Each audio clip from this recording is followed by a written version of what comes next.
के किंगदाओ में आयोजित संघाई सहयोग संगठन एससीओ की बैठक में भारत ने ऐसा रुख अपनाया जिसने न केवल चीन को बल्कि बाकी देशों को भी साफ संदेश दे दिया।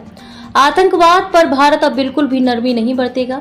भारतीय रक्षा मंत्री राजनाथ सिंह ने एससीओ के संयुक्त घोषणा पत्र पर हस्ताक्षर करने से इनकार कर दिया। इसकी प्रमुख वजह ये रही कि दस्तावेज में जम्मू कश्मीर के पहलगाम में हुए हालिया आतंकवादी हमले का कोई जिक्र नहीं था, जबकि पाकिस्तान के बलूचिस्तान में हुए एक ट्रेन हाईजैक की घटना को दस्तावेज में शामिल किया गया।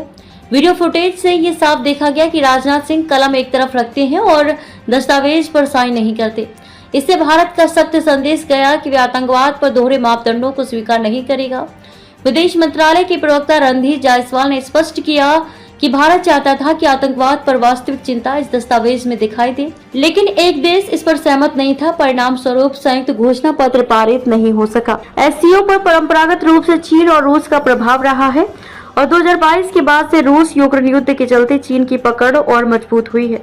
इस साल चीन एससीओ का अध्यक्ष था और उसने बैठक की मेजबानी किंगदाओ में की। भारत के विरोध से न केवल इस प्रभाव को चुनौती मिली बल्कि ये भी दर्शाया गया कि भारत पाकिस्तान या चीन के दबाव में आने वाला नहीं है, विशेषकर तब जब पाकिस्तान अक्सर भारत पर बलूचिस्तान में हस्तक्षेप के आरोप लगाता है, जबकि खुद भारत में प्रायोजित आतंकवाद को नजरअंदाज करता है। भारत के लिए ये सवाल सिर्फ दस्तावेज में नाम शामिल करने का नहीं बल्कि न्याय और वैश्विक स्तर पर समानता का है। अगर बलूचिस्तान में हुई घटना को महत्व दिया जा सकता है तो जम्मू कश्मीर में हुए आतंकवादी हमले की अनदेखी क्यों? रक्षा मंत्री ने अपने भाषण में साफ कहा कि शांति और समृद्धि को आतंकवाद के साथ नहीं जोड़ा जा सकता। उन्होंने एससीओ के सदस्य देशों से अपील की कि वे दोहरे मानदंड छोड़कर एकजुट होकर आतंकवाद का मुकाबला करें। उनके अनुसार आतंकवाद और व्यापार एक साथ नहीं चल सकते और आतंक के मुद्दे पर किसी भी तरह का समझौता भारत के लिए अस्वीकार्य है। भारत के विरोध के चलते एससीओ की इस बैठक में संयुक्त वक्तव्य जारी नहीं हो पाया। ये न केवल